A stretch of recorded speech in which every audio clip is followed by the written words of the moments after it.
The show tonight's called From Byron Street to Coleridge Crescent, because my dad was born on Byron Street in Hucknall. It's gone now, they've knocked it down, and he lived to 90 and he died at Coleridge Crescent in Daybrook, the little poet's corner.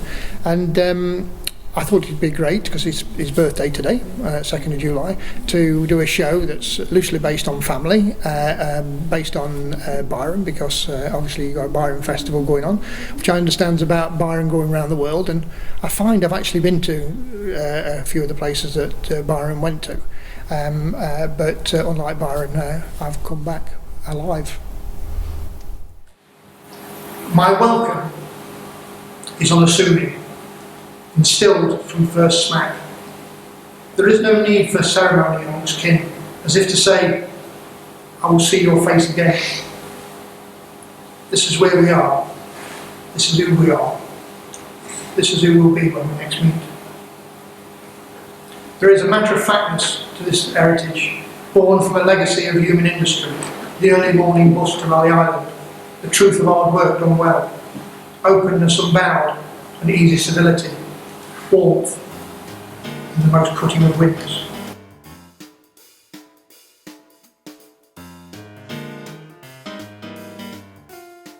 I'm really chuffed to be asked to be performing at the Byron Cinema. My mum and dad would have come to the Byron Cinema when they were kids, because they grew up in Hucknall. So having seen what they're doing in terms of the reclamation of it and setting it up, it looks great. I hope everybody that's able to in Hucknall and Nottingham generally can come and get involved, and certainly if they put on events, come to the events and see how they're going. It would be great to save in a world where there's a lot of soulless cineplexes, to actually have a local cinema that's got such heritage and history will be great.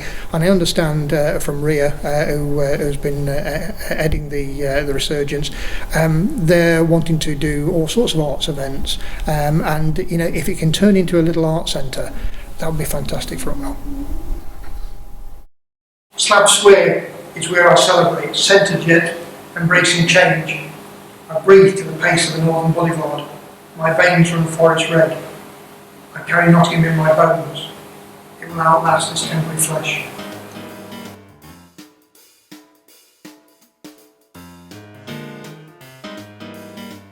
So I was born in a back-to-back house, and we went to Bilborough to a council estate. And you can write people off sometimes if they're in the council estates. And my dad worked at Raleigh, so the idea was that I'd work in a factory. But my mum died when I was 11. I got very introspective and I read lots of books.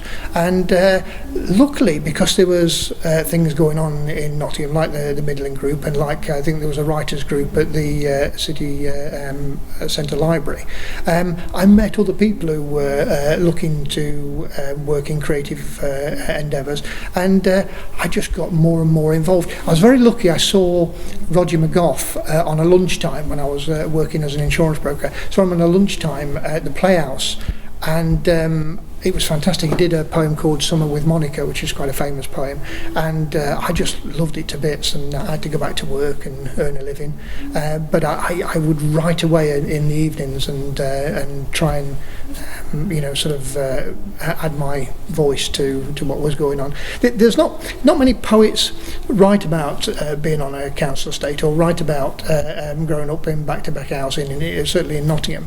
So I did feel that I'd got something to say that other people weren't saying. I have a handcrafted sense of self, individual yet part of something solid, from red brick terrace to green estate, from Bredenbard Island to the park. I have lived this old city in all its seasons, loved and ached and mourned at every curve.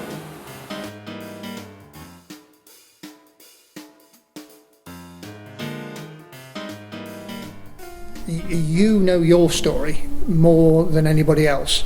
You can't compete with Stephen Fry, because he's very intelligent and he's been to university and he's in his 50s, and don't try to do your story, because he doesn't know your story, and he doesn't know your story the way you do. So the world that you see, the perception that you have, the emotions that you have, the way your brain's developed from where you are in the world, use that and add that to the voices that are around in Britain, because if you don't and nobody else does, there'll only ever be the Oxbridge voices. My accent is in the architecture, in the unsung history of its pavements, in the immediacy of a Saturday night, in the friendliness to strangers. My soul's worn on these streets, my dreams taking flight under this sky. In the eyes of the grand, I may have little, but what I have is mine. I carry nothing in my bones, nothing under heaven can take it away.